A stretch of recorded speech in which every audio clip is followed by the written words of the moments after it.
James Sinclair, internet sensation, 34-year-old entrepreneur, multimillionaire, speaks, I want to say gobshite, but I can't. Is that Just rude? did. I said that with love, by the way. Yeah, you're allowed. You've got more than me on social, but there you go. That's a good thing. What are the 6 rules? You didn't mind me saying that, by the way, did you? No, of course not. Okay. But you do talk, don't you? Yeah, I love it yeah. to bits. Tell you what, he loves the camera. He just loves the camera. Worse than me. What are the 6 foundations, the 6 pillars of making a great business?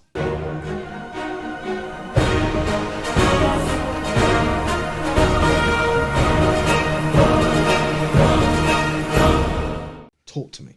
Well, what we're referring to here is the notes that you've given, that you've watched off of one of my YouTube videos, and we're talking about, crucially, management here. I believe all basic business foundations of building, there's 3 stages of building something that's a great business. Number 1, you have a profitable job. And at this juncture, you've got to, you're earning more than most people. You've got a business, and I put them in the sheep category of entrepreneurs. They're doing the same day in, day out. Next stage up is building a profitable business, and I call these the ox entrepreneurs. They're managing directors of their own business. They are successful to a degree. They are very good pound turners, so they're generating revenue. They take all opportunities on. They say yes to everything.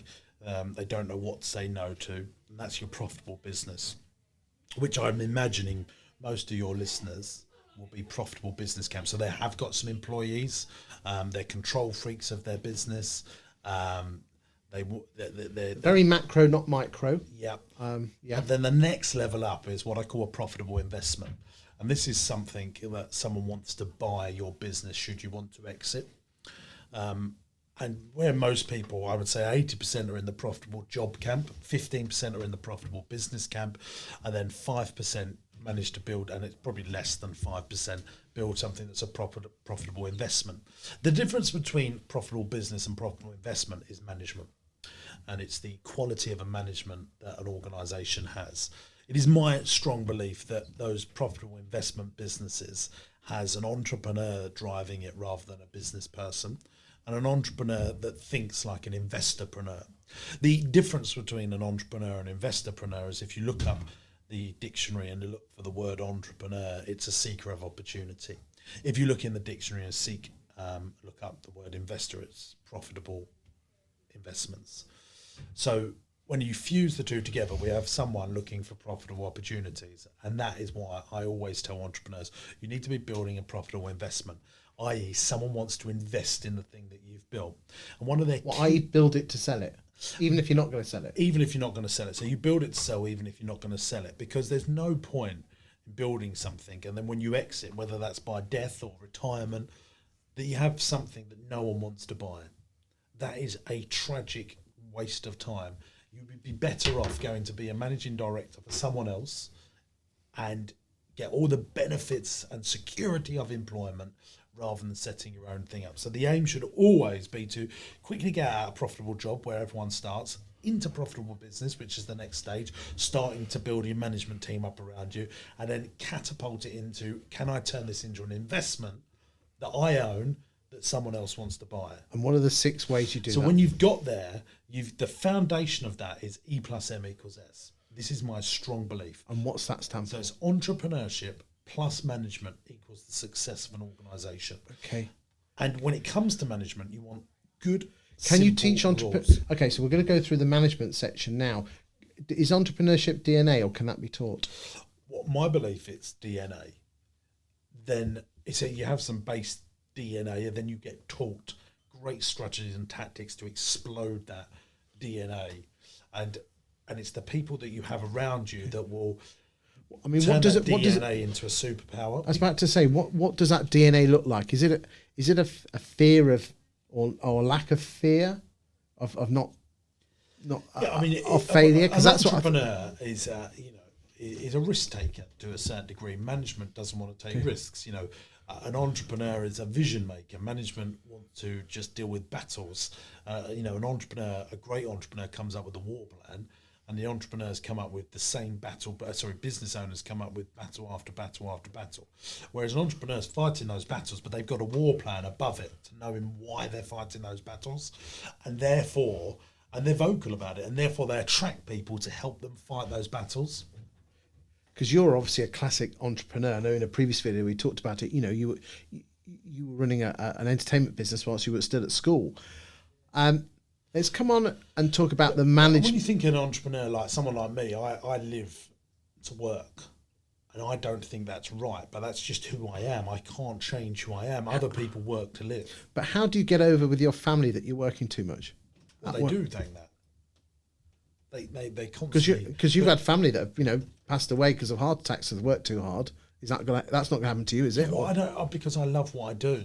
So, Nat's my fiance, always says to me, we will always come second to your work. And it sort of breaks my heart, but...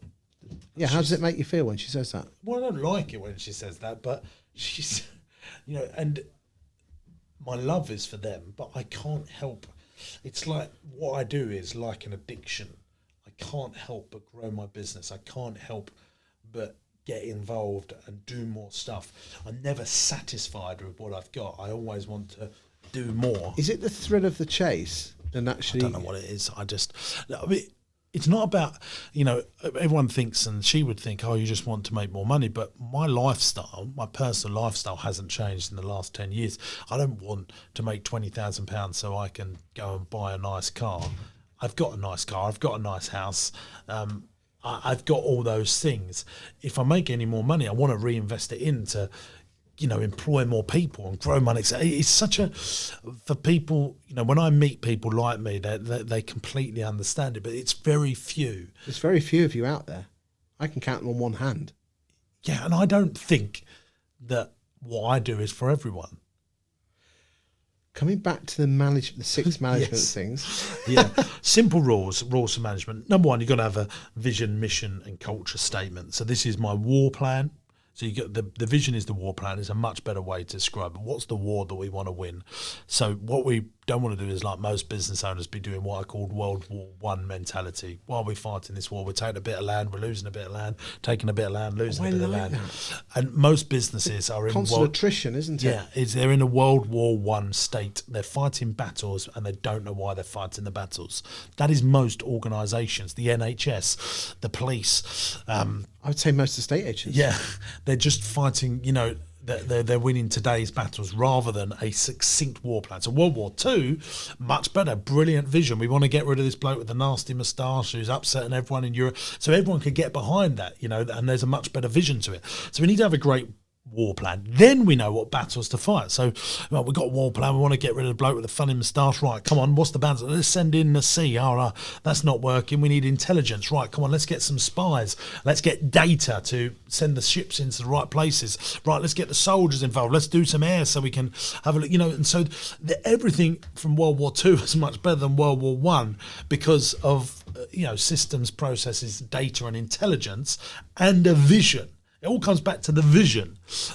So you got the war plan and then the battle plan, and then lastly a cultural set of rules. This is, for example, how we're going to win that war. What's our, because we're playing a war here, but we want to have some decent morals about doing it. We don't want to be like the bloke with the funny moustache. We want to have some, key cultural rules. Now, I always say, look, religions have been doing this for years. So super successfully, every great religion has a brilliant vision.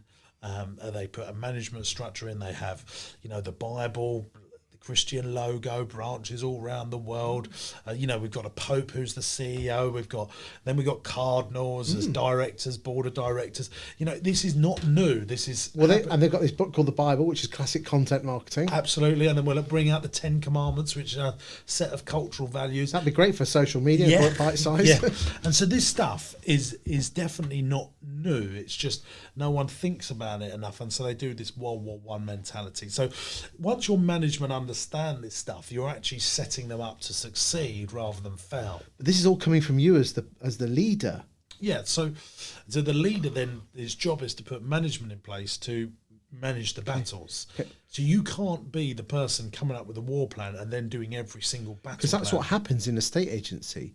basically most of them are one office operators, them plus probably 2 or 3 people. They get so involved with the day-to-day stuff Absolutely. that they can't take a step back. Which is how I started it. So that's the 3 stages. You're going from profitable job, then into profitable business, but can you break through into profitable investment? Yes, you can, even if it's a small business. Absolutely can. What you need to do, first of all, you have the mindset that that's what you want to do. Like the person that says they're going into education to be a vet, a doctor, a lawyer, barrister. They know why they're doing it. They know what the end goal is. And most business owners don't know what they want to build. So this is this Simon Sinek why. What you're doing it for. What's your why? I haven't read that book. I know of Simon Sinek. I don't know that, but from where I picked it up is 7 Habits of Highly Effective People. Okay. Start with the end in mind is what highly effective people do. What now, are the other let me give you pillars? some advice for your listeners there. It's a long book and it's quite boring. There is a 2.5 hour abridged version on Audible, and I think that's some of the best 2.5 hours any business owner can spend listening to. Thank you. Next, you understand that a calm man is a wise man. The leader of an organisation cannot be, management sometimes lose it because they're fighting battles all the time. The leader needs to be some sort of oracle situation that's always calm. So when the metaphorical shit hits the fan, the leader is a calm person that can manage through a situation. So for example, in our business, we're thinking about this coronavirus thing. It could be disastrous for our business, but I've got to be a calm individual to steer that ship. No one wants a hot head through those difficult situations. Now, even if you are a hot head, you've got to, find a couple of people that you can trust that the rest of the team won't see, that you can have those hot head moments too. Because if you lose it, then they'll lose it. And that is not a great way People look to you as the leader, don't they? Almost like a parent. Yeah. And if a parent loses it, then there's no hope for the children. If the teacher loses it, there's no hope for the students. Now, that teacher could be burning up inside. You've got to hold that in and go and find someone else. Well, people have counsellors, for example, to let off steam. Because, we're all human beings. We've got to let off steam, but we cannot let our team see that. We need to be a collective person. Next, we want to repel gossip. If you're going to manage a great organisation, gossip is a toxic, dangerous cancer in a business. If you allow it to happen in those early days, and usually when an organisation goes over 12 people, that's when it gets rid. Any of my departments or business, when they get over 12 people, the gossip begins. And it's the job of the organisation to rein that gossip in. That's hard work because we're all humans. Well, yeah, but, a teacher, if you're a student, and you go up to the teacher and say, hey, so-and-so's done this. Have they really? Oh, tell me. The teachers repel gossip. They don't join in, and if they do join in with the students on the gossip, they've completely lost it. Now, there is no difference between an employee and a manager. If an employee gets a manager involved in gossip situations, the respect for that manager has completely gone. They have become friends with there's a difference between friends and friendly, and that's the key metric here. What do you do in your business to nip gossip in the bud? Well, I just don't get involved in it. Now, obviously, I'm a human being, and I've heard about gossip stuff, and I might, but I won't do it with my team members. Okay. I repel it as much as possible. Okay. My MD Aaron is amazing at it. He will just never. He shuts down those conversations, and so they stop coming to him. So he's blocked it. He's stopped the infection. He's the antibiotics to this thing. And if you are, management can stop it and just say, look, we really don't talk about that sort of stuff here because it really upsets people. What's the 6th and final pillar? Be in command and take charge. You got to be in command of this. You want to delegate, but you don't want to abdicate your position. So people are looking for leadership. They are absolutely looking for strong leadership and strong management. Very different things, but they're looking for both. And I don't want that to be something that is missing in our organisations. So you need to be in command. You need to take control. You need to be ownership driven, accountable and responsible for the decisions that you make.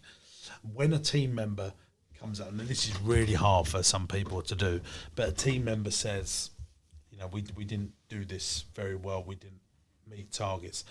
I always say to team members, well, that's my fault that you didn't achieve what you needed to achieve. And most business owners are like, well, no, it's their fault. No, it's my fault that we didn't give you enough training. We didn't manage you enough. We didn't follow up with you enough to make sure you achieved the goals that we set. We haven't coached you enough. We haven't checked on what you've done last week, your issues, your opportunities, and what you're going to do next week to make sure this happens again in the future. So now we will manage you more closely to make sure this happens. That's fantastic. I think a lot of people could learn from that. And then lastly, you don't want to have too many KPIs. That's the Okay. Oh, it's a bonus one. I like it. well, no, there is. There was that is six, the there sixth one. You don't want to have too many KPIs. I mean, when I've worked with big organisations, they have 150 KPIs. No one can remember them, so therefore they're not cultural. Religions have 10 commandments. People remember these things. For me, in my business, I want 3 essential KPIs for our organisation. For us, it's we produce a monthly profit and loss, and we study that monthly profit and loss, and we understand that monthly profit and loss. Number 2, we're tracking our spend per head, average customer value, and number 3, our labour to turnover ratio, because the biggest costs in most business walks on 2 legs, and we need to be keeping an eye on it. So they're the 3 things, and really, average customer value is the thing that management need to manage. But I don't understand why most businesses don't put enough attention on average customer value and then taking that further, average transactional value and average lifetime value. Because if you increase average customer value, transactional value and lifetime value, you've got a great business. What I don't like about the estate agency model is the customer value is huge. It's, it could be 3,000, 2,000, 10,000 pound a fee. The transactional value is once probably every 15 years, and they might move out in the area. The lifetime value is good, but the transactional value is low, and that's why I love adding on mortgage products and adding on a letting agency to it, so that you can increase those. I mean, would it surprise you that only 12% of people go back to the agent they bought or sold their house through? No, that just backs up Indeed. what I've just said there. Because estate agents are very transactional. Probably we could talk about that in the next video. Good. Thank you.